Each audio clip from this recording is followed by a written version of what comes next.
umufasha mwiza ko muhabwa n'Imana tukaba tukimusengera izo poreka abantu badushyiraho n'ibiki cyo kibazo rwose umuntu uzongera ko kimbaza tuzajya duserera.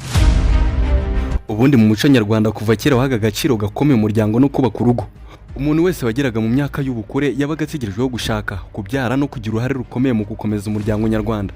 Kubaka urugo byafatwaga nk'inshingano ndetse n'ikimenyetso cy'ubupfura mu buzima bwuzuye mu muryango nyarwanda.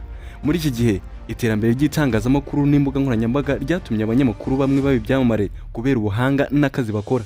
Kuba bazwi cyane bituma ubuzima bwabo bwite bikurikiranwa n'abantu benshi, utibagiwe n'ibijyanye n'urukundo ndetse no kubaka ingo zabo.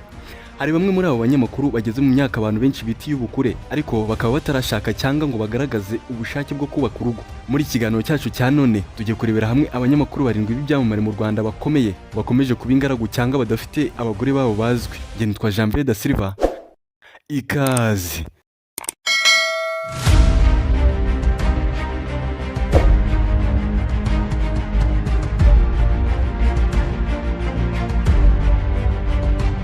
Ku mwanya wa 7 turasanga umunyamakuru Irene Murindahabi.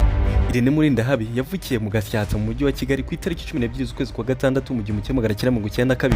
Birumvikana ko imyaka imaze kuba 35 y'amavuko, bigaragara ko nta gitekerezo cyo gushaka umugore.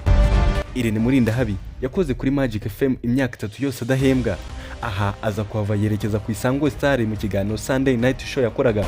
Aho naho yaje kuhamara umwaka umwe yerekeza ku Isibo TV, aho yakoranaga n'abarimo Philipita muri The Choice Live.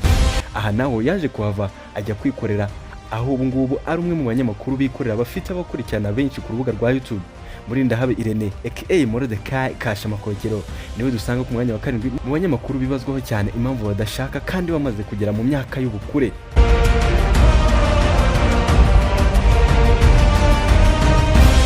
Ku mwanya wa 6 turasanga umunyamakuru Dushimimana Jean Dodier aka Dashim.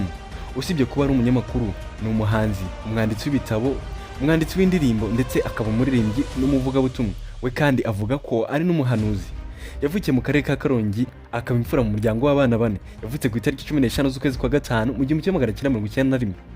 Urugendo rwe rw'itangazamakuru rwatangiye mu mwaka wa 2012 aho yatangiriye ku kinyamakuru imirasire.com, ava yerekeza kuri Flash FM. Mu mwaka wa 2013 yerekeje kuri City Radio, aho yamaze imyaka 2 mu kiganiro cyitwa The Lunch Hour Jams cyatambukaga kuva kwa mbere kugera kwa gatanu. Iki kiganiro mu mwaka wa 2015 kikaba cyarahembwe nk'ikiganiro cyiza cy'umwaka muri uwo mwaka nyine wa 2015. Mu mwaka wa 2015 Dashimu yerekeje kuri Hot FM, gusa ntiyaje kuhatinda kuko mu mwaka wa 2016 yerekeje kuri TV1 aho yakoraga nka director. Dashimu yasubiye kuri City Radio, ari naho yatangiye gukora